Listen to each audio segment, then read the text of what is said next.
Galaxy News Hour live. निर्वाचनअघि प्रमुख दलका सबै ठूला नेता दार्चुला पुगे। दार्चुलाबाटै चुनावी अभियान सुरु गरेका नेकपा एमालेका अध्यक्ष केपी ओलीले दार्चुलावासी सामु उभिएर प्रश्न गरेका थिए, खोलो उता सर्यो कि सिमाना सरिहाल्ने? प्रधानमन्त्री तथा कांग्रेस सभापति शेरबहादुर देउवा, माओवादी अध्यक्ष पुष्पकमल दाहाल पनि दार्चुला पुगेर गर्जिए। नेपाली भूभागका बारेमा भारतसँग वार्ता गर्ने बाचा गरे, समस्या समाधान गर्ने प्रतिबद्धता जनाए। तर चुनाव अघि जति चर्किए पनि भारतीय दादागिरी सामु उनीहरू निरीह हुनेछन् भन्ने धेरैलाई लागेको थियो।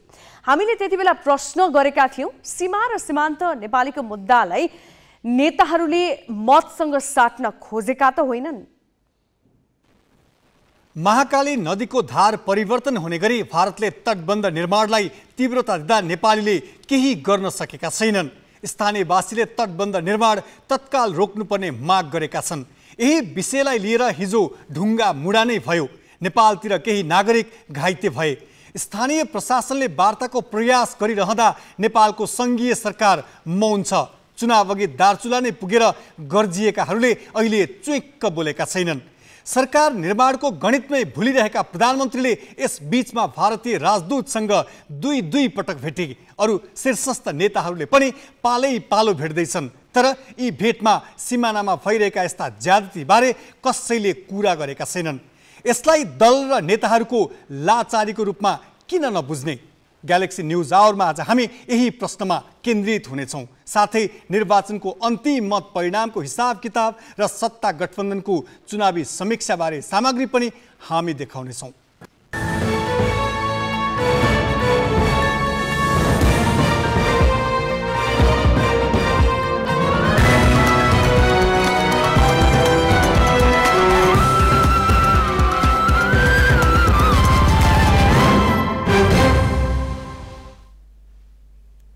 नमस्कार, ये हो गैलेक्सी न्यूज आवर।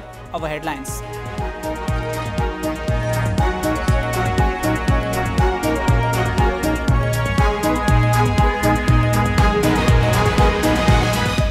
निर्वाचनको नतिजाले गठबन्धनको औचित्य पुष्टि गरेको 4 दलको ठहर। राजनीतिक स्थायित्वका लागि मिलेरै सरकार बनाउने समझदारी। स्वतन्त्र पार्टीको उदय र राप्रपाको पुनरागमनले गठबन्धनलाई धक्का। कांग्रेस एमाले दुवै खुम्चिए। माओवादीलाई अस्तित्वकै सकस। मधेस केन्द्रित दल उपस्थितिमै सीमित। दार्चुलामा नेपाली भूमि मिचेर भारतले थालेको तटबन्ध निर्माण रोकिएन। विवाद समाधानमा नेपाल सरकारको पहल सुन्ने। चुनावका बेला चर्को स्वर गर्ने मुख्य दल नै चुपचाप। भारतको नयाँ दिल्लीमा वायु प्रदूषण उच्च तहमा पुगेपछि निर्माण कार्यमा रोक लगाइयो। बङ्गलादेशमा प्रदूषणकै कारण आन्तरिक उत्पादनमा 4.5%ले कमी। र विश्वकप फुटबलको प्री क्वार्टर फाइनलमा जापान र क्रोएसिया भिड्दै आजै दक्षिण कोरियाले ब्राजिलको सामना गर्ने।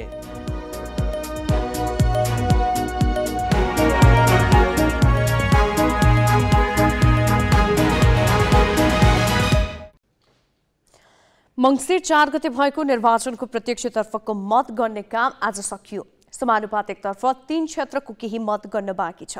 प्रत्यक्षतर्फ नेपाली कांग्रेस 57 सिट जितेर सबैभन्दा ठूलो दल बनेको छ भने एमाले र माओवादी केन्द्रले अघिल्लो चुनावको तुलनामा आधा सिट गुमाएका छन्। 5 महिना अघि गठन भएको राष्ट्रिय स्वतन्त्र पार्टी नयाँ शक्तिको रूपमा उदाएको छ। यस्तै मधेसमा यसअघि रजगज गर्दै आएका जसपा र लोसपाको विकल्पमा जनमत र नागरिक उन्मुक्ति पार्टी देखा परेका छन्। प्रत्यक्षतर्फ 12 दलका र 5 स्वतन्त्र उम्मेद्वार निर्वाचित हुँदा समानुपातिकतर्फ 7 दलले मात्र 3% थ्रेसहोल्ड कटाएका छन्। परम्परागत पार्टी प्रतिको वितृष्णा समानुपातिकतर्फ स्पष्टै देखिएको छ। एमाले, कांग्रेस र माओवादी केन्द्रले गुमाएको भोट राष्ट्रिय स्वतन्त्र पार्टीले पाएको छ। प्रतिनिधि सभामा प्रत्यक्षतर्फ 91 ठाउँमा उम्मेदवारी दिएको सत्तारूढ नेपाली कांग्रेसले 57 सिट जित्यो।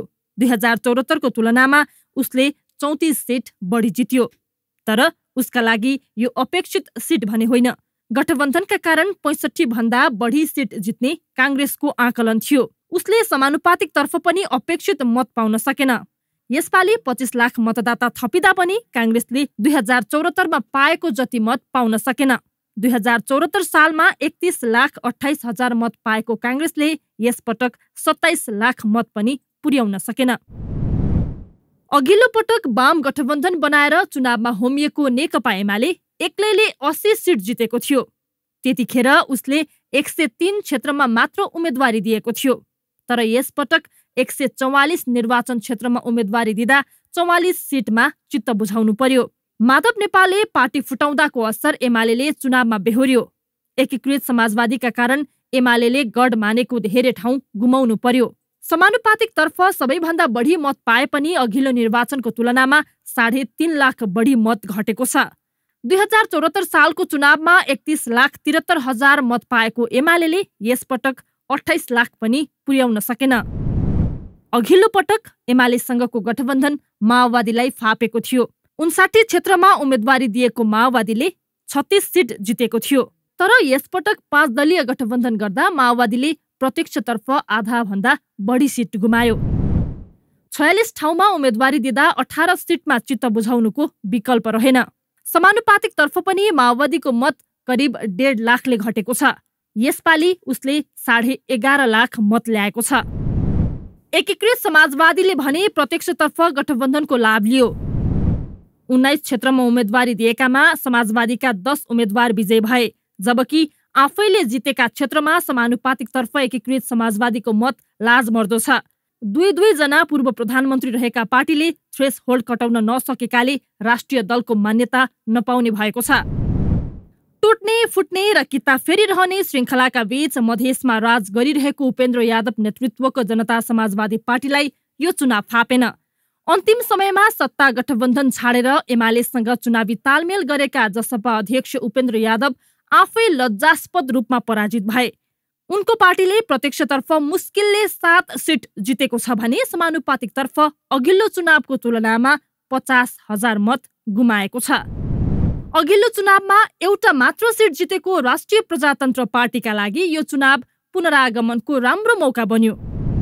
अध्यक्ष राजेन्द्र लिङदेन आफू त सांसदमा दोहोरिए नै पार्टीका अरू 6 जना उम्मेदवारलाई जिताए। त्यति मात्र होइन, राप्रपाले यसपालि समानुपातिक तर्फ करिब 4 लाख मत बढाएको छ। परम्परागत दलले सिट र समानुपातिक मत गुमाउँदा रवि लामिछाने नेतृत्वको राष्ट्रिय स्वतन्त्र पार्टी चौथो शक्तिका रूपमा उदाएको छ।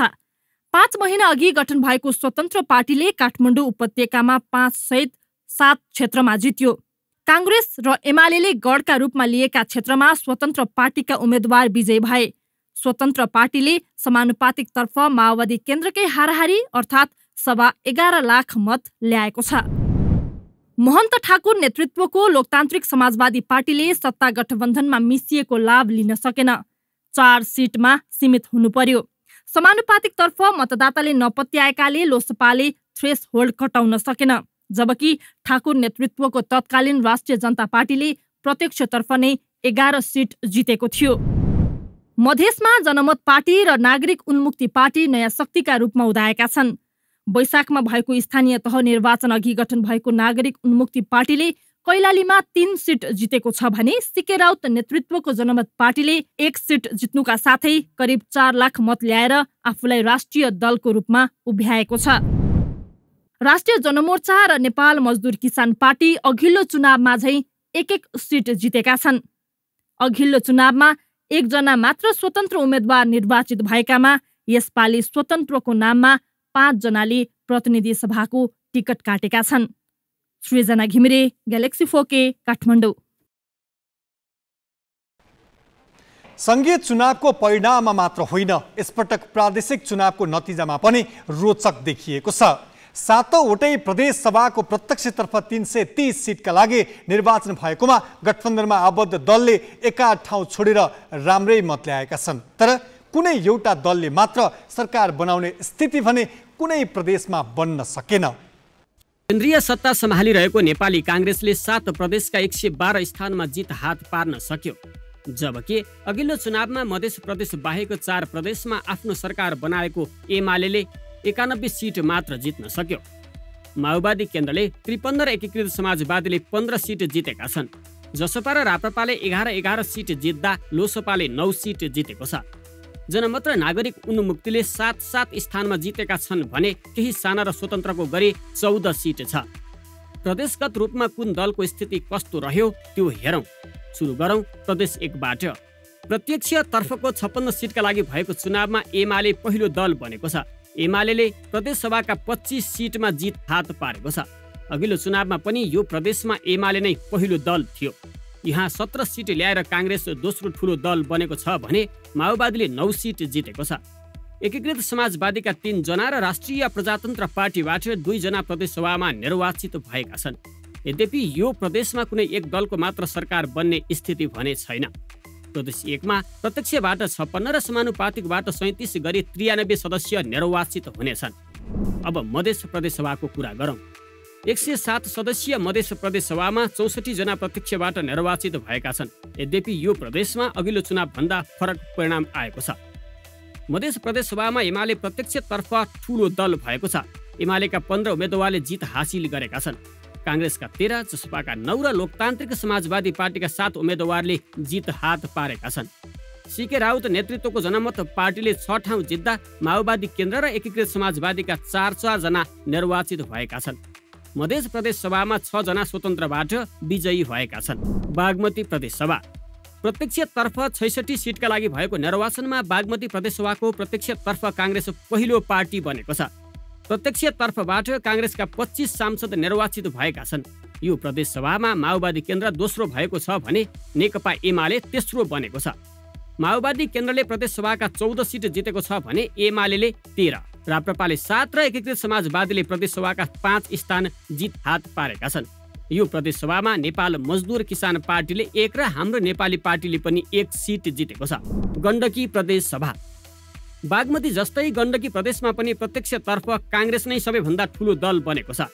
काङ्ग्रेसले 18 सिटमा जित्दा 12 सिट जितेर एमाले दोस्रो ठुलो दल बनेको छ। माओवादी केन्द्रले यो प्रदेशमा 5 सिट मात्रै जितेको छ। निर्विरोध निर्वाचित भएका राजीव गुरुङ नेकपा एकीकृत समाजवादी प्रवेश गरेका छन्। 60 सदस्यीय गण्डकी प्रदेशसभामा प्रत्यक्षबाट 36 र समानुपातिकबाट 24 सदस्य चुनिनेछन्। लुम्बिनी प्रदेशसभा 87 सदस्यीय छ। प्रत्यक्ष 52 मध्ये 18 सिट जितेर यो प्रदेशमा एमाले पहिलो दल बनेको छ। काङ्ग्रेसका 17 सांसद प्रत्यक्षबाट जितेर आएका छन्। माओवादी केन्द्रबाट 5 जना निर्वाचित भएका छन्। जसपा, नागरिक उन्मुक्ति पार्टी, लोसपा र राप्रपाका समान 2 प्रदेशसभामा निर्वाचित भएका छन्। सीके राउत नेतृत्वको जनमत पार्टीले यो प्रदेशमा पनि एउटा सिट हात पारेको छ। 3 जना स्वतन्त्रले पनि लुम्बिनीमा प्रत्यक्ष चुनाव जितेका छन्। कर्णाली प्रदेशसभाको प्रत्यक्षबाट चुनिने 24 सदस्य मध्ये काङ्ग्रेस र माओवादी केन्द्रले समान 9 सिट जितेका छन्। एमाले 5 सिट जित्यो भने 1 जना स्वतन्त्रले जितेका छन्।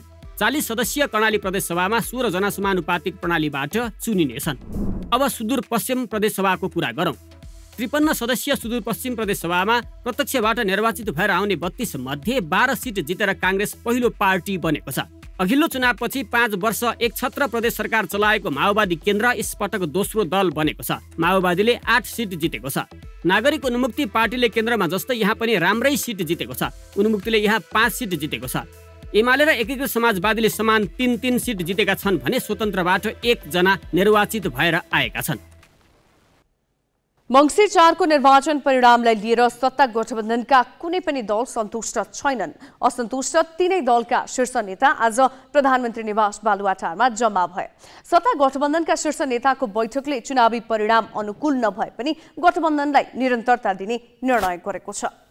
मङ्सिर 4 को निर्वाचनपछि सत्ता गठबन्धनका शीर्ष नेताको पहिलो बैठक सोमबार प्रधानमन्त्री निवासमा बस्यो। दिउँसो 3 बजेका लागि तय बैठक करिब 1 घण्टा पछि सुरु भयो। बैठक झन्डै 2 घण्टा बस्यो। बैठक खास गरी निर्वाचनको समीक्षामा केन्द्रित भयो। हालै सम्पन्न प्रतिनिधि सभा र प्रदेश सभाको निर्वाचनको नतिजाले वर्तमान गठबन्धनको आवश्यकता र सान्दर्भिकतालाई पुनः पुष्टि गरेको छ। मुलुकका सामु विद्यमान चुनौतीहरूको सामना गर्नुपर्ने आवश्यकताले पनि यो गठबन्धनलाई निरन्तरता दिनु जरुरी छ। निर्वाचनको नतिजाले राजनैतिक स्थायित्व र आर्थिक समृद्धिको बाटोमा आपसी सहमति र सहकार्यका साथ मिलेर अघि बढ्नुपर्ने स्पष्ट सन्देश दिएको छ। निर्वाचनबाट यसपालि कुनै पनि दलको बहुमत आएन। त्यति मात्र होइन, सत्ता गठबन्धनमा रहेका सबै दलले पाएको सिट जोड्दा समेत बहुमत पुग्न मुस्किल पर्ने देखिन्छ। स्पष्ट बहुमत नआएकाले खास गरी नेपाली काङ्ग्रेस, नेकपा एमाले र माओवादी केन्द्रले आफ्नो नेतृत्वमा सरकार गठनका लागि दौडधुप थालेका छन्। सरकारका प्रवक्ता समेत रहेका सञ्चार मन्त्री ज्ञानेन्द्र बहादुर कार्कीले सोमबार मात्रै माओवादी केन्द्रका अध्यक्ष पुष्पकमल दाहाल र एकीकृत समाजवादीका अध्यक्ष माधव कुमार नेपालसँग छुट्टा छुट्टै भेटवार्ता गरे। दाहाललाई गृहमन्त्री बालकृष्ण खाँडले पनि बैठक अघि भेटे। गठबन्धनले निर्वाचनमा देखिएको असमझदारीको समीक्षा गरी सहमतिका आधारमा सरकार निर्माणको पहल गर्ने भनेको छ। निर्वाचनको दौरानमा गठबन्धनले केन्द्रबाट स्पष्ट निर्णय र निर्देशन गर्दा गर्दै पनि कतिपय निर्वाचन क्षेत्रमा केही असहयोग र असमझदारीका घटना देखिए। निर्वाचनका दौरानमा देखिएका ती असमझदारीहरूको पनि आगामी दिनमा उचित समीक्षा र सम्बोधन गरिनेछ। गठबन्धनप्रति आम मतदाताले दर्शाएको विश्वास र मायाप्रति आभारी छौँ। बालुवाटार जानु अघि दाहालसँग एमाले सचिव रघुवीर महासेठले भेटेका थिए। एमाले नेताहरूसँगको छलफलले काङ्ग्रेसमा माओवादीप्रति चिसो पसेको छ। त्यस्तै गठबन्धनलाई निरन्तरता दिने भनिए पनि प्रधानमन्त्रीमा माओवादी र काङ्ग्रेस दुवैले दाबी गरेकाले कुरा मिलाउन त्यति सहज देखिँदैन। क्यामेरामा विष्णु थापाका साथ बासु खड्का, ग्यालेक्सी पोके, काठमाडौँ। लोकतान्त्रिक वाम गठबन्धन बनाएर चुनावमा होमिएको नेपाली काङ्ग्रेसले अपेक्षित सिट नजिते पनि ठूलो दलको नाताले आफ्नै नेतृत्वमा सरकार बनाउने कसरत थालेको छ। कसरत स्वरूप प्रधानमन्त्री एवं पार्टी सभापति शेरबहादुर देउवाले अरू दलका शीर्ष नेतासँग आफूले मात्र कुरा गरिरहेका छैनन्, आफ्ना विश्वास पात्रलाई पनि परिचालन गरेका छन्। तर यो कसरतमा देउवाले आफू विरुद्ध संसदीय दलको नेतामा उम्मेदवारी दिने घोषणा गरेका महामन्त्री गगन थापालाई भने सामेल नै गराएका छैनन्। देउवाले सोमबार अपराह्न प्रधानमन्त्री निवास बालुवाटारमा सत्ता गठबन्धनका शीर्ष नेताको बैठक राखे। बैठकमा माओवादी केन्द्रका अध्यक्ष पुष्पकमल दाहाल र नेकपा एकीकृत समाजवादीका अध्यक्ष माधव कुमार नेपाल आफ्ना पार्टीका महासचिव सहित पुगे। देउवाले भने वरिष्ठ नेता रामचन्द्र पौडेल र उपसभापति पूर्णबहादुर खड्कालाई सहभागी गराए। सञ्चार मन्त्री ज्ञानेन्द्र बहादुर कार्कीका साथै झापा 3 मा मतदाताले नरुचाएका पूर्व महामन्त्री कृष्ण सिटौलालाई समेत बैठकमा राखेका देउवाले महामन्त्री थापालाई भने बैठकबारे जानकारी नै दिएनन्। नबोलाइएका कारण थापा बैठकमा सहभागी हुने कुरै भएन। जबकि गठबन्धनका एसआईका बैठकमा पार्टीको स्पष्ट धारणा राख्ने नेता थापा नै हुन्। देउवाले महामन्त्री थापालाई बैठकमा बोलाउँदै नबोलाउनुलाई अर्थपूर्ण रूपमा हेरिएको छ। थापा पक्षका कतिपय नेताले त सभापतिको व्यवहारप्रति आपत्ति नै जनाएका छन्। त्यो गठबन्धनबाट गरेको निर्णयलाई कार्यदलमा बसेर होस् अथवा निर्वाचनमा सहभागिता र निर्वाचनमा गरेको भूमिका हाम्रो समूहको उत्कृष्ट नै छ देशैभरि।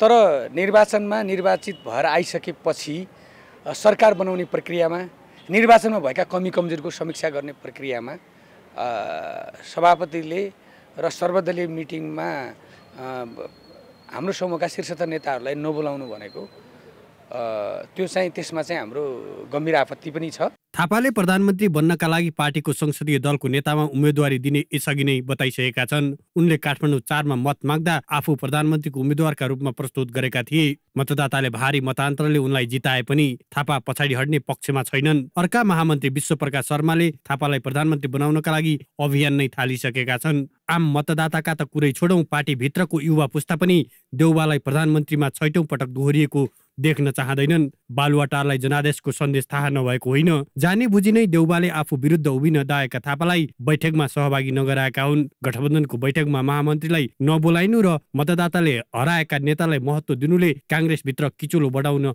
बल पुग्ने विश्लेषण छ। अब नेतृत्वको चाहना के छ, त्यो नेतृत्वको चाहना अनुसार उहाँहरू कुन मुद्दालाई उठाइरहनु भएको छ, त्यो चाहना र मुद्दा मिल्ने मान्छेहरू मात्रै सम्भवतः एक ठाउँमा हुन सक्छन् त्यहाँनेरि।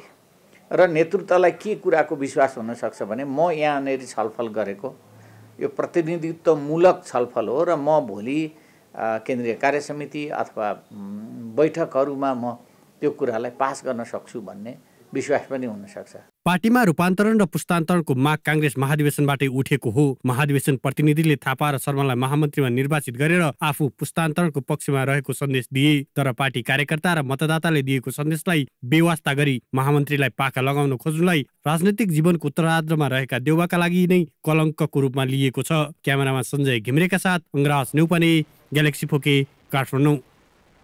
चुनावी नतिजा आइसक्दा दलहरूले आफ्नो नेतृत्वमा सरकार गठनको छलफललाई तीव्रता मात्र दिएका छैनन्, पद बाँडफाँडमा पनि सौदाबाजी गरिरहेका छन्।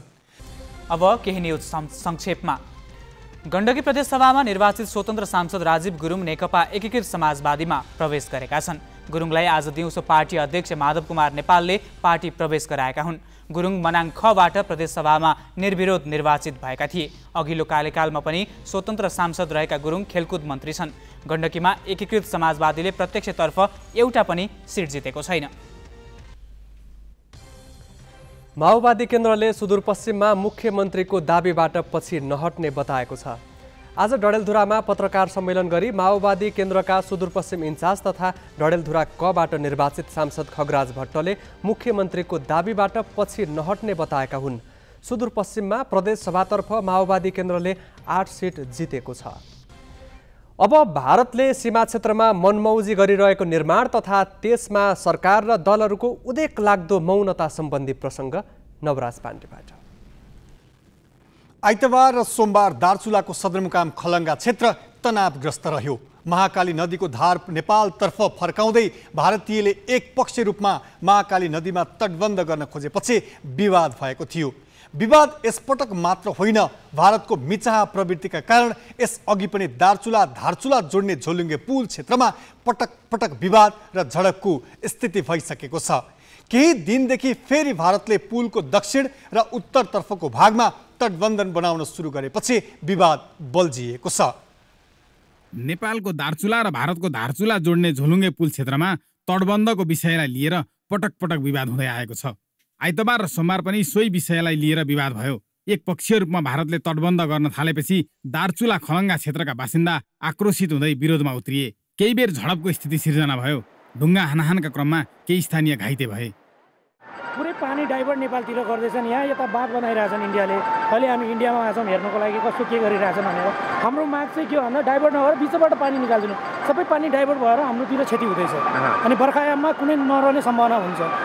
हामीले दुईचोटि यत्रो ठुलो क्षति भोगिसकेका छौँ। अब पनि भोग्नु नपर्ला भनेर हामी यस्तो यहाँबाट के भन्छन् वारीतिर आएर कुरा गर्दैछौँ। एसडिएफ साहब आइसक्नु भएको छ, हाम्रो सूर्य सर पनि आउनु भएको छ। यसअघि पनि कैयौँ पटक यो क्षेत्रमा तटबन्धको विषयलाई लिएर विवाद भइसकेको छ। स्थानीय स्तरमा दुई देशका अधिकारी बीच सामान्य छलफल हुन बाहेक समस्याको दीर्घकालीन समाधानका लागि दुई देशका उच्च तहबाट हुनुपर्ने पहल हुन सकेको छैन। हामीले दुवै देशको स्थानीय प्रशासन, स्थानीय लोकल प्रतिनिधिहरू सबैसँग बसेर तत्कालै हामीले समाधान गऱ्यौँ। बेलुका नै त्यो सबै समस्या समाधान भइसकेको थियो। अब यस्ता कुराहरू सकेसम्म हाम्रो कन्सर्न के छ भने निर्माण कार्य त दुवैतिर हुनुपर्छ। दुवैतिरको बस्ती जोगाउनेतर्फ सबैको पहल, आफ्ना सरकारको पहल हुन्छ नै, गर्नुपर्ने नै हुन्छ। तर निर्माण कार्य गर्दाखेरि अर्कोतर्फ क्षति नहुने गरी हुनुपर्छ र नदीको बहाव कुनै पनि हालतमा परिवर्तन गर्ने गरी काम हुनु हुँदैन भन्ने नै हाम्रो मेजर कन्सर्न हो। विवाद बढ्दै जान थालेपछि भारतीय पक्षले दार्चुला स्थित महाकाली नदीमाथिको पुल बन्द गराएको थियो। ढुङ्गा हानाहानको स्थितिपछि भारतीय पक्षले आवागमनमा थप कडिकडाउ गरेको छ। भारतीय सीमा सुरक्षा बल एसएसबीले पुल भएर आउजाउ गर्ने नेपाली नागरिकमाथि निगरानी बढाएको छ। परिचय खुल्ने कागजपत्र हेरेर मात्रै भारत प्रवेशको अनुमति दिइएको छ। विवाद समाधानका लागि सोमबार दुई देशका अधिकारी बीच समन्वयात्मक बैठक बस्यो। बैठकपछि आवागमन केही सहज बनाइए पनि विवाद समाधानको कुनै टुङ्गो लागेको छैन। तो हम सीडीओ सर से वही कहने आए थे कि इसको थोड़ा सा स्थिति में रोकना पड़ेगा और जो भी कंस्ट्रक्शन हो रहा है उसको एक दूसरे स्टेट से शेयर करके और जो भी उसमें प्रॉब्लम होगी उसको मीटिंग। यो पछिल्लो घटना मात्र हो। भारतको मिचाहा प्रवृत्तिका कारण नेपाली भूमि सङ्कटमा परिरहेको मात्र छैन, सीमा क्षेत्रका बासिन्दाले ठूलो दुःख पाइरहेका छन्। तर सीमा विवादको टुङ्गो लगाउन र सीमा क्षेत्रमा हुने निर्माण लगायतका गतिविधिमा द्विपक्षीय सहमतिका लागि भारतलाई बाध्य गराउन नेपाल सरकारले यथोचित पहल गर्न सकेको छैन। दार्चुलाबाट ईश्वर जोशीको रिपोर्ट। महाकाली नदी तर्दै गर्दा भारतीय पक्षले तुहिन काटिदिएपछि दार्चुलाका प्रेमसिंह धामीले 2078 साउन 15मा ज्यान गुमाउनु पर्यो। सीमा पारी गराइएको विस्फोटमा उछिटिएको ढुङ्गा लागेर दार्चुलामै एक बालकको मृत्यु भएको महिना दिन मात्रै भएको छ। उस्तो त दार्चुलामा महाकालीको धार परिवर्तन गर्दै नेपाल फर्काएर भारतले तटबन्ध बनाउन थालेको धेरै भइसकेको छ। तर स्थानीयले विरोध जनाउँदा ढुङ्गा हानाहानको घटना हुँदा आइतबार आवत जावत रोकियो। भारतीय ज्यादतीको श्रृङ्खला फेरि सतहमा आयो। तर सिमानामा तनाव भइरहने नेपालको सरकार भने तमासे बनिरहने क्रम रोकिएको छैन। सीमा खुला भएका नेपाल र भारत बीच 1850 किलोमिटर क्षेत्र जोडिएको छ। यसमध्ये चर्चित लिपुलेक कालापानीसँगै 71 स्थानमा समस्या छ। तर सीमा समस्याबारे दुई देशीय वार्तामा यदाकदा विषय उठे पनि त्यसले ठोस निकास पाउन सकेको छैन। गम्भीर कूटनीतिक पहल गर्नुपर्नेमा नेपालमा नेताहरूले यो विषयलाई सार्वजनिक खपत र चुनावी मुद्दा मात्रै बनाउने गरेको पाइन्छ। आइतबार दार्चुलामा भएको घटनामा सरकार र दलहरूको अस्वाभाविक मौनताले पनि त्यही कुरा पुष्टि गरेको छ। अन्तर्राष्ट्रिय सीमा सिद्धान्त अनुसार के छ भनेदेखि चाहिँ जुन बेलामा दुई देशको बिचमा सन्धि हुन्छ, सन्धि भएको बेलाको नदीको धार जहाँ छ जहिले पनि त्यसैलाई मानिन्छ। हेर्नुहोस्, बर्खाको बेलामा त्यो चाहे भारततर्फ सरोस् चाहे नेपालतर्फ सरोस्, दुई छिमेकी सधैँ रहनुपर्छ। छिमेकी भनेको बदल्न नसकिने भएको हुनाले सौहार्दपूर्ण तरिकाले एक आपसमा समझदारी गरेर वार्ता गरेर समाधान गर्यो भने यो सधैँको लागि समाधान हुन्छ, होइन भने धेरै वर्ष किचपिच चल्ने हुन्छ। सीमा विवाद समाधानका लागि सुझाव दिन दुवै देशका प्रबुद्ध वर्ग समेटिएको समिति इपिजी पनि गठन भयो। तर भारत सरकार प्रतिवेदन बुझ्न समेत तयार देखिएको छैन। सीमानामा नेपाली भूमि अतिक्रमण र सीमावर्ती क्षेत्रका नेपालीमाथि बल प्रयोगका घटनाहरू बारम्बार भइरहेका छन्। सरकार वार्ता गर्छु भन्ने अनि विपक्षमा रहेकाले स्वार्थ र अवस्था हेरेर राजनीतिक विषय बनाउने काम भइरहेको छ। आइतबारकै घटनामा पनि सरकारले त मुख खोलेको छैन नै, दलहरूले पनि कुनै धारणा सार्वजनिक गर्न सकेनन्। बरु भर्खरै उदाएको राष्ट्रिय स्वतन्त्र पार्टीले सुरुवातमै दार्चुलामा भारतले महाकालीको धार परिवर्तन गरेर तटबन्धन गर्न थालेको विषयमा विज्ञप्ति जारी गरेरै विरोध जनायो। सत्ता समीकरणमा भारतीय कूटनीतिज्ञको राय लिन तयार हुने दलहरूले सीमाका यी घटनाका बारेमा अडान लिन नसक्नु उदेक लाग्दो छ। पछिल्लो दिनमा केही हदसम्म सार्थक संवाद सुरु भइरहेछ, किनकि हिजो केही महिना अगाडि मात्रै परराष्ट्र सचिवको नेतृत्व तहमा चाहिँ वार्ता भएको छ। मलाई लाग्छ भोलि यो वार्ताहरू झन् अगाडि बढ्नेछन्। केही हिजो लामो समय केही हामी कहाँ त अहिले चुनावको पनि समय थियो, के अगाडि स्थानीय तहको चुनाव थियो, अहिले आएर राष्ट्रिय चुनाव भयो। त्यसले गर्दाखेरि पनि केही इस्युहरू अगाडि नबढ्न सकेका होलान्। तर त्यो वार्ताहरू चाहिँ अगाडि बढाउने मेकानिजम दुईटै साइडमा छ र त्यसलाई चाहिँ हामीले अगाडि बढाउनु पर्ने आवश्यकता हुन्छ र भोलिको दिनमा यिनीहरू झन् अगाडि बढ्छन् होला। तर त्यो आवश्यकता नै त्यही हो, किनकि यो समस्याहरूको समाधान वार्ताबाटै चाहिँ निर्क्योल गर्नुपर्छ। यो चाहिँ उसबाट स्ट्रिटबाट चाहिँ सडकबाट चाहिँ यस्तो समस्याको समाधान गर्न सकिँदैन र त्यही समस्यालाई लिएर चाहिँ हामीले सम्बन्धलाई चाहिँ परिभाषित गर्नु पनि हुँदैन र राजनीतिक दलहरूले पनि हामीले अलिकति चनाखो हुनुपर्ने हुन्छ कि हामीले कुन देशसँग कसरी डिल गर्ने र भारतले पनि संवेदनशील हुनुपर्ने जरुरी हुन्छ, किनकि हामी सानो राष्ट्र हो, सानो राष्ट्रको इमोसन हुन्छ र त्यो इमोसनको लागि उसले पनि इज्जत गर्नुपर्ने आवश्यकता हुन्छ। महाकालीमा दुई देशका नागरिक बीच ढुङ्गामुढा मात्रै भएको होइन, भारतले नेपाली भूमि मिचेरै तटबन्ध निर्माण गरिरहेको छ। सीमामा भारतीय सुरक्षाकर्मीको ज्यादतीमा विगतमा ज्यान गुमाउने र नागरिक घाइते हुने भइरहेका छन्। बेला बखत आवत जावत पनि रोकिएकै छ। दार्चुलाका नागरिक पीडामै छन्। तर यी विषय समाधान भन्दा पनि फेरि राजनीतिक आरोप प्रत्यारोपमै टुङ्गिने त होइन भन्ने खतरा देखिन्छ। क्यामेरामा जय तामाङका साथमा पवन पौडेल, ग्यालेक्सी 4K, काठमाडौँ। भारतीय हेपाहा प्रवृत्तिका कारण देशको सीमा मिचिँदा र सीमा क्षेत्रका बासिन्दाले दुःख पाइरहँदा पनि सबै राजनैतिक दल एक ठाउँमा उभिन नसक्नु विडम्बनापूर्ण छ। अब केही न्युज संक्षेपमा। भारतको राजधानी नयाँ दिल्लीमा वायु प्रदूषण उच्च बिन्दुमा पुगेपछि निजी निर्माणमा रोक लगाइएको छ। जाडो मौसम सुरु भएपछि बढेको प्रदूषणका कारण केन्द्र सरकारले निजी निर्माणमा रोक लगाएको हो। सरकारले धुलो र प्रदूषण उत्सर्जनलाई सीमित गर्ने भन्दै नयाँ दिल्ली र वरपरका क्षेत्रमा निजी निर्माणमा प्रतिबन्ध लगाएको हो। केन्द्रीय प्रदूषण नियन्त्रण बोर्डका अनुसार आज शहरका धेरै भागमा वायु गुणस्तर सूचकाङ्क 350 र 400 को बीचमा रह्यो, जुन धेरै खराब स्थिति हो। सरकारले हावा सफा गर्न राजधानी सहित छिमेकी शहरमा समेत पानी छर्कन लगाएको छ। हरेक वर्ष जाडो मौसममा नयाँ दिल्ली र वरपरका बासिन्दा पन्जाब र हरियाणा नजिकैका राज्यहरूमा जलाइने परालको धुवाँ, सवारी साधनबाट उत्सर्जित धुवाँ र निर्माण कार्यबाट हुने वायु प्रदूषणका कारण प्रभावित हुँदै आएका छन्। यता बङ्गलादेशमा प्रदूषणका कारण देशको कुल आन्तरिक उत्पादनमा झण्डै 4.4%ले कमी आएको विश्व ब्याङ्कको प्रतिवेदनले देखाएको छ। रुसले युरोपेली सङ्घ EU र G7 देशले तोकेको मूल्यमा तेल बिक्री गर्न अस्वीकार गरेको छ। रुसका उप प्रधानमन्त्री एलेक्जेन्डर नोभाकले उत्पादनमा कटौती गर्नुपर्ने अवस्था आए पनि EUले तोकेको मूल्यमा तेल बिक्री नगर्ने बताएका छन्। EUले शनिबार रुसी तेलको मूल्य आजदेखि लागू हुने गरी प्रति ब्यारल 60 अमेरिकी डलर तोकेको थियो, जसमा G7 देशले सहमति जनाएका थिए। तर रुसले 67 डलर भन्दा कममा तेल नबेच्ने अडान लिएको छ। उसले EU आफ्नो निर्णयबाट पछि नहटे विश्वव्यापी ऊर्जा बजारलाई अस्थिर बनाउने धम्की दिएको छ। क्रेमलिनका प्रवक्ता दिमित्री पेस्कोभले विश्वव्यापी रूपमै इन्धनको मूल्य बढ्ने चेतावनी दिएका छन्। अब स्वर सम्राट नारायण गोपालको स्मृति दिवस सम्बन्धी प्रसङ्ग सोनिका अर्यालबाट। आज स्वर साधक स्वर सम्राट नारायण गोपाल गुरुआचार्यको 32औं स्मृति दिवस। उनी दिवंगत भएको मिति पारेर गीत सङ्गीतका अनुरागीले नारायण गोपाललाई विशेष रूपले सम्झन्छन्। यसपालि कसैले उनका गीत गाएर त कसैले अन्य कार्यक्रम गरेर सम्झना गरेका छन्। यो कविको शैशव काल बित्यो, हाँस खेल्यो वन कुञ्ज घुम्यो, मेरो प्यारो ओखल ढुङ्गा,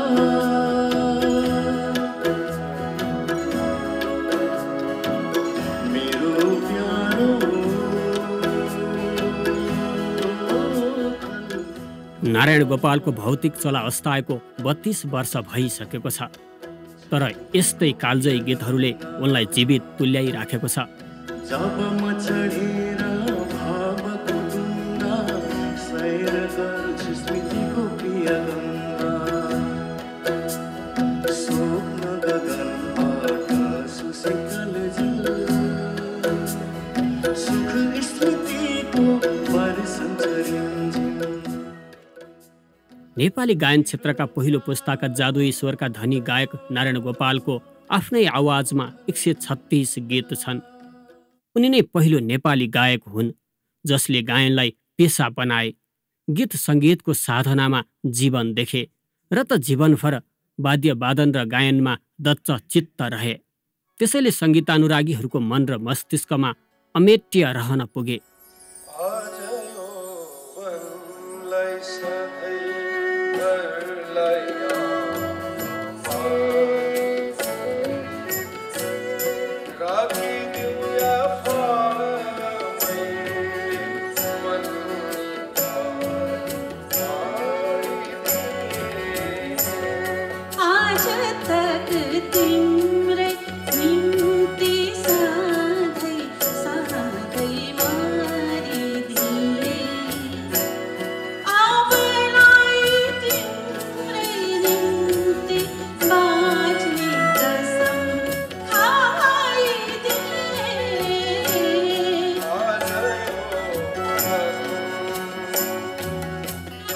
गायनमा विख्यात हुनु पूर्व नारायण गोपाल तबला वादनमा पारङ्गत थिए। त्रिचन्द्र कलेजको 40औं वार्षिकोत्सवमा उनी तबला वादककै रूपमा प्रस्तुत भएका थिए।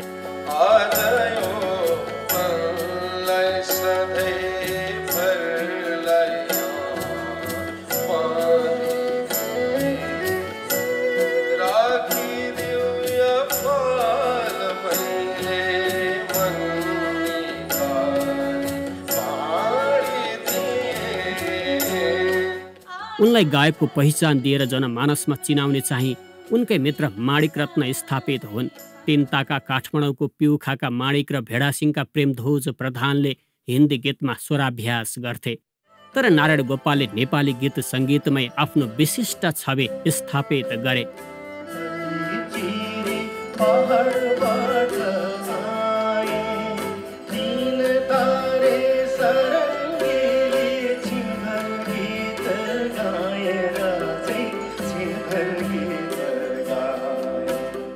प्रेमको माला, मान्छेको माया, मलाई नसोध, म त लाली गुराँस भएछु, अल्झेछ क्यारे, तिम्रो मनमा जस्ता दीर्घजीवी र कालजयी गीतबाट गुन्जिएका नारायण गोपाल सबै पिँढीका स्वर पारखीको मनमा छन्।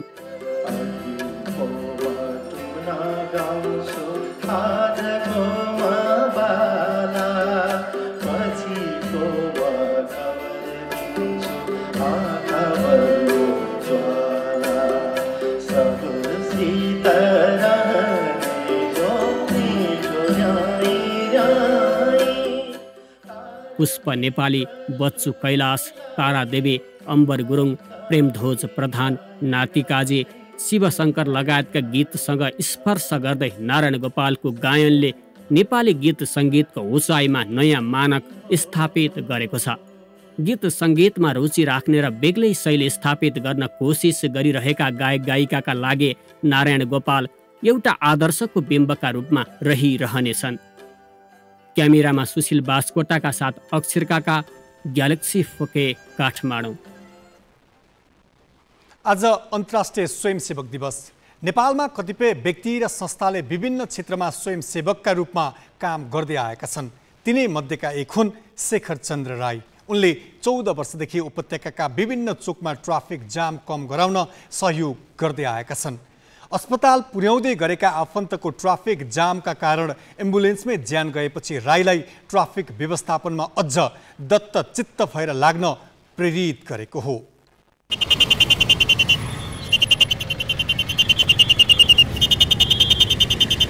बुटवलबाट एम्बुलेन्समा मेरो फादर इनलाई चाहिँ हस्पिटल चितवनमा ल्याउने क्रममा चाहिँ त्यस्तै दुर्घटना भएरै चाहिँ बाटो जाम गरेको अवस्था थियो र त्यो जामले गर्दाखेरि दुर्घटना चाहिँ दुर्भाग्यवश उहाँको मृत्यु चाहिँ एम्बुलेन्समै हुन कर लाग्यो भने हामी कतिको नियति त्यो अवस्था पनि छ।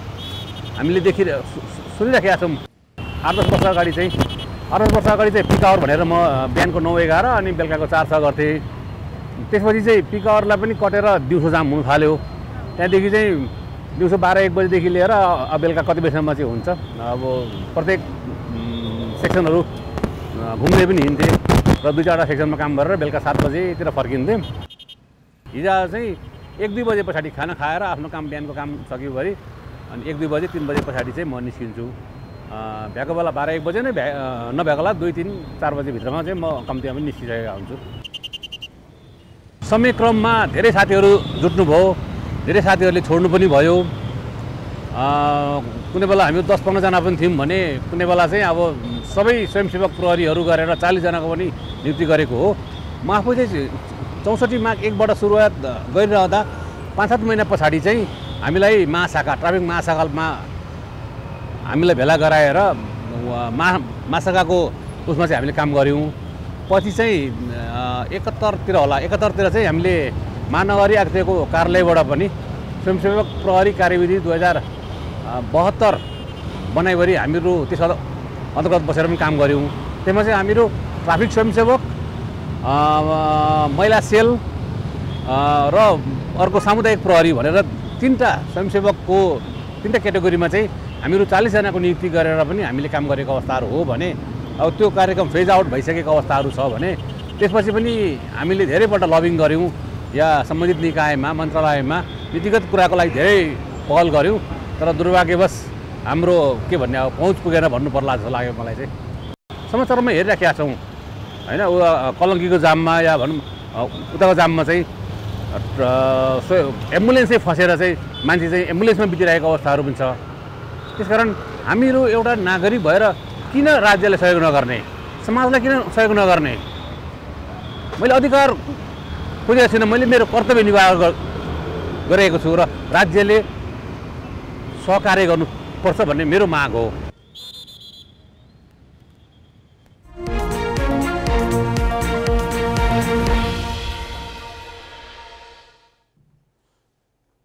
सम्पत्ति शुद्धिकरण हुन सक्ने सम्भावना घटाउन भनेर राष्ट्र बैंकले थप कडा प्रावधान अघि सारेको छ। शुद्धिकरण मामिलामा निगरानी राख्ने अन्तर्राष्ट्रिय निकाय FATF र एसिया प्रशान्त समूह APG को टोली नेपालमा आएका बेला बैंकसँग कारोबार गर्ने ग्राहकमाथि पहिलेभन्दा धेरै निगरानी राख्ने गरी राष्ट्र बैंकले कानून बनाएको छ। यो व्यवस्थाले बैंकहरूसँग कारोबार गर्ने ग्राहकले पहिलेभन्दा बढी झमेला बेहोर्नु पर्ने भएको छ। सम्पत्ति शुद्धिकरण विरुद्धका अन्तर्राष्ट्रिय संस्थाहरूले औपचारिक रूपमा स्थलगत मूल्याङ्कन सुरु गर्नुअघि राष्ट्र बैंकले यस्ता थप कडा कानूनहरू कार्यान्वयनमा ल्याएको हो। अब बैंकहरूले शङ्काकै भरमा जो कोही व्यक्तिका विवरण अनुसन्धानका लागि पठाउन सक्नेछन्। यसका लागि पर्याप्त प्रमाण जुटाउनु पर्ने जरुरी अब रहेन। नयाँ व्यवस्था मार्फत राष्ट्र बैंकमा रहेको वित्तीय जानकारी इकाइलाई फाइनान्सियल इन्टेलिजेन्स युनिटका रूपमा बदलेर थप दायित्व सुम्पिएको छ। यसअघि जायज कारण र यथेष्ट प्रमाण जुटाएर मात्रै शङ्का लागेको व्यक्ति वा संस्था विरुद्ध उजुरी दिन सक्ने व्यवस्था थियो। तर अब त्यस्ता प्रमाण चाहिने छैनन्। बैंकले मागे जस्ता सबै सूचना दिएर ग्राहक पहिचान अर्थात् KYC फारम नभर्ने ग्राहकको खातै नखोल्न राष्ट्र बैंकले निर्देशन दिएको छ। यसअघि खोलिएका खातामा पनि KYC विवरण नभई अद्यावधि गर्नुपर्ने, होइन भने त्यस्ता खाता नै बन्द गर्नुपर्ने भनिएको छ। यसअघि नै 6 महिनासम्म खातामा कारोबार भएन भने त्यस्ता बैंक खाता निष्क्रिय गरिदिने अभ्यास अधिकांश बैंकले गर्दै आएका थिए। अब यस्ता अभ्यासमा थप कडाई गरिने भएको छ। यसले बैंकिङ कारोबारलाई भने थप जटिल बनाउन सक्ने आशंका छ। बिजनेस ब्युरो, ग्यालेक्सी फोके, काठमाडौँ।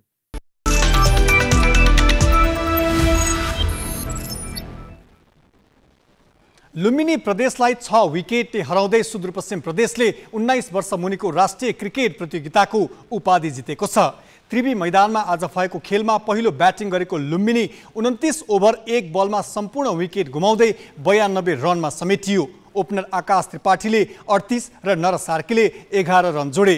अन्य खेलाडीले दोहोरो अङ्कमा रन छुन सकेनन्। मिलन बोहराले 9 ओभरमा बलिङ गर्दै 2 मेडनसहित 15 रन खर्चेर 5 विकेट लिए। हेमन्त धामी र नरेन साउदले 2-2 विकेट लिए। 93 रनको सहज लक्ष्य सुदूरपश्चिमले 21 ओभरमा 4 विकेटको नोक्सानीमा पूरा गर्यो। गजेन्द्र बोहरा 39 रनमा अभिजित रहे। दीपक बोहराले 25 र अनुराग सिंहले 22 रन बनाए। सुदूरपश्चिम प्रतियोगितामा अपराजित रहँदै च्याम्पियन बनेको हो। सुदूरपश्चिमका मिलन बोहराले प्लेयर अफ द सिरिजको पुरस्कार पाए। अब विश्वकप फुटबलको प्रसङ्ग सरिता श्रेष्ठबाट।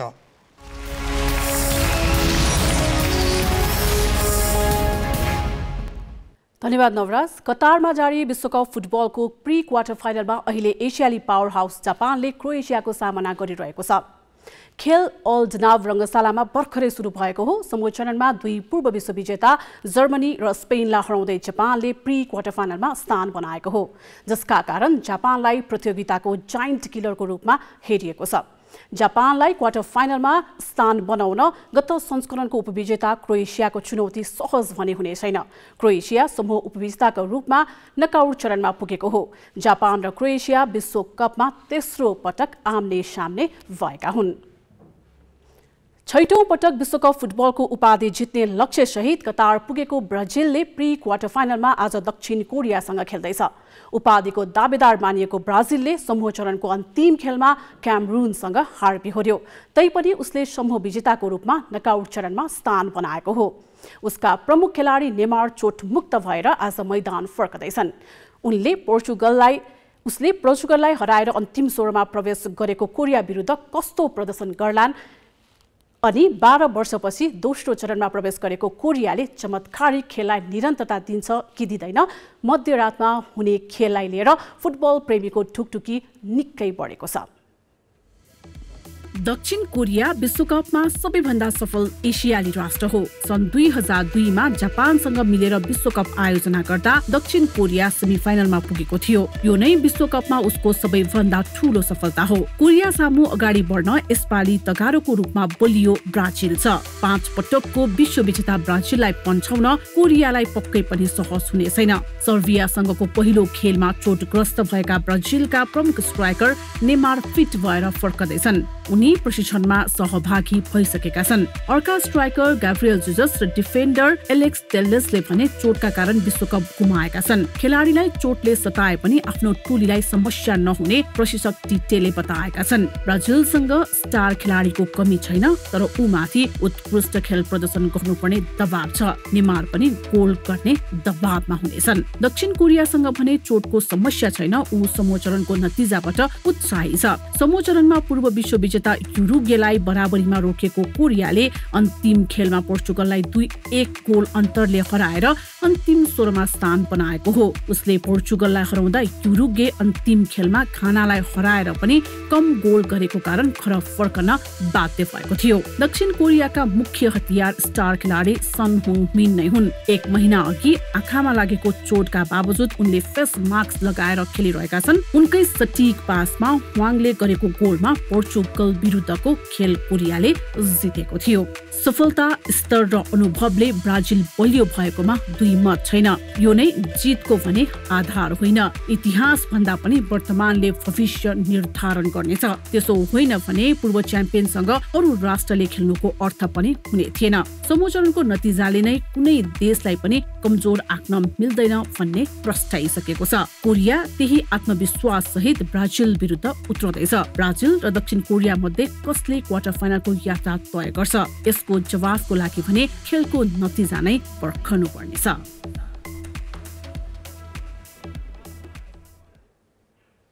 जारी विश्वकपमा उपाधि जोगाउने होडमा रहेको फ्रान्स उत्कृष्ट लयमा देखिएको छ।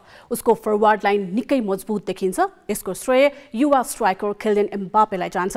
उनले लगातार दोस्रो विश्वकपमा आफ्नो उम्दा प्रदर्शनलाई निरन्तरता दिएका छन्। उनी गोल्डन बुटको होडमा शीर्ष स्थानमा छन्। प्री क्वार्टर फाइनलमा पोल्यान्डलाई हराउँदै फ्रान्स क्वार्टर फाइनलमा पुग्दा 23 वर्षीय एम्बापे र 36 वर्षका ओलिभर जिरुडले नयाँ कीर्तिमान रचे।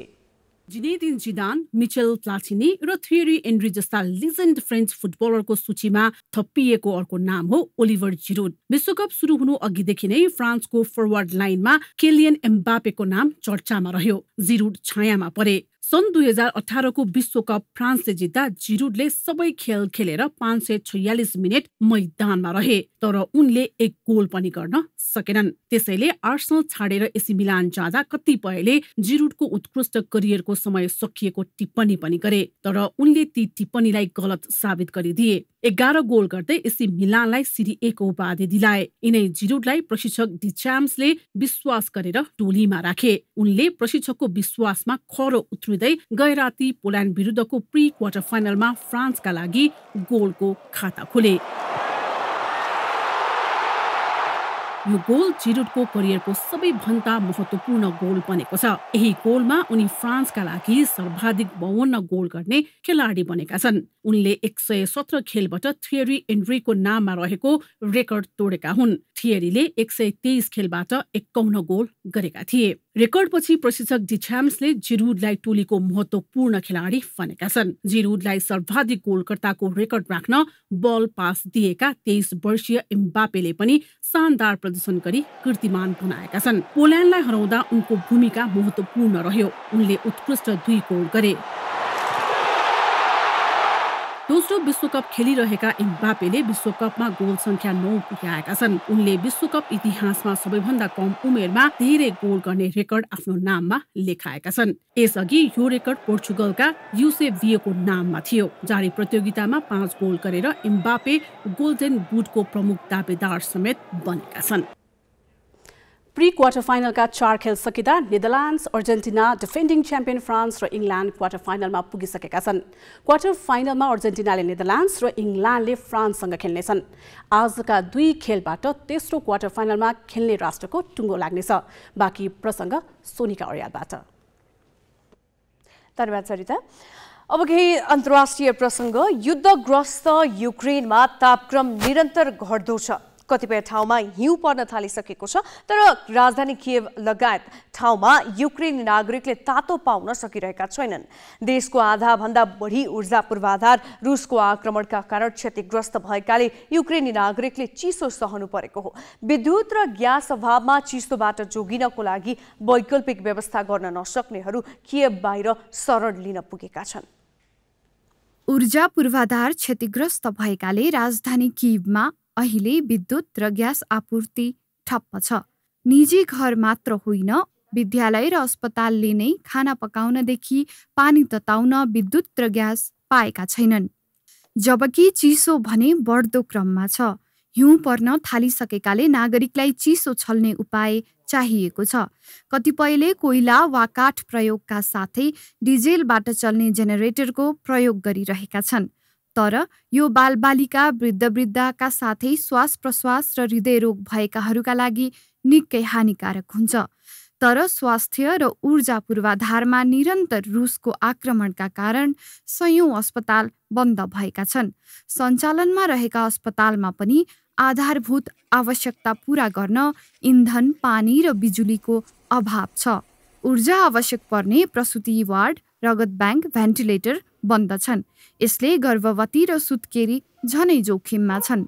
त्यही कारण कियवबाट बाहिरिने सर्वसाधारणको सङ्ख्या बढ्दै गएको छ। तातोको खोजीमा थप 30 लाख युक्रेनी शरणार्थीका रूपमा युरोपका अन्य देश जान सक्ने अनुमान गरिएको छ। युक्रेनमा यो वर्ष तापक्रम -20 डिग्री सेल्सियससम्म झर्ने पूर्वानुमान छ। अन्तर्राष्ट्रिय सञ्चार माध्यमका अनुसार रुस युक्रेन युद्धमा परि दुवै देशका 1 लाख सैनिकको मृत्यु भइसकेको छ। संयुक्त राष्ट्र सङ्घीय मानवाधिकार उच्चायुक्तको कार्यालयले रुसको आक्रमणमा परि 6,655 युक्रेनी सर्वसाधारणको मृत्यु भएको पुष्टि गरेको छ। तीमध्ये 419 जना बालबालिका हुन्। रुस र युक्रेन बीच वार्ता नहुँदा विश्व बजार नै प्रभावित भएको छ। अमेरिकी राष्ट्रपति जो बाइडेनले रुसी राष्ट्रपति भ्लादिमिर पुटिनले शान्ति वार्ता गर्न चाहेमा आफूले पहल गर्ने बताएका छन्। तर पुटिनले शान्ति वार्ताको सङ्केत गरेका छैनन्।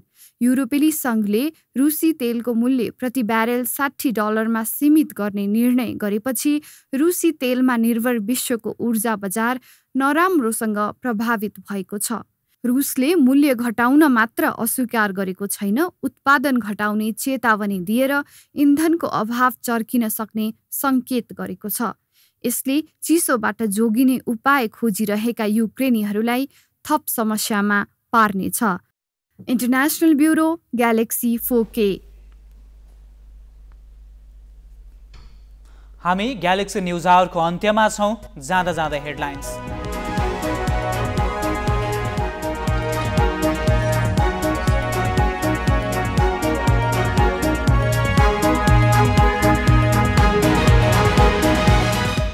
निर्वाचनको नतिजाले गठबन्धनको औचित्य पुष्टि गरेको 4 दलको ठहर, राजनीतिक स्थायित्वका लागि मिलेरै सरकार बनाउने समझदारी। स्वतन्त्र पार्टीको उदय र राप्रपाको पुनरागमनले गठबन्धनलाई धक्का, काङ्ग्रेस एमाले दुवै खुम्चिए, माओवादीलाई अस्तित्वकै सकस, मधेस केन्द्रित दल उपस्थितिमै सीमित। दार्चुलामा नेपाली भूमि मिचेर भारतले थालेको तटबन्ध निर्माण रोकिएन, विवाद समाधानमा नेपाल सरकारको पहल सुन्ने, चुनावका बेला चर्को स्वर गर्ने मुख्य दल नै चुपचाप। भारतको नयाँ दिल्लीमा वायु प्रदूषण उच्च तहमा पुगेपछि निर्माण कार्यमा रोक लगाइयो। बङ्गलादेशमा प्रदूषणकै कारण आन्तरिक उत्पादनमा 4.5%ले कमी। र विश्वकप फुटबलको प्री क्वार्टर फाइनलमा जापान र क्रोएसिया भिड्दै आजै दक्षिण कोरियाले ब्राजिलको सामना गर्ने।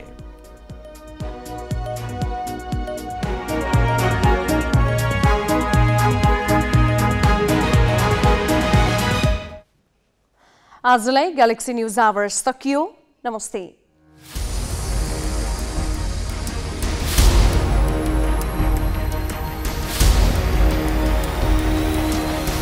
This is Galaxy News Hour Live.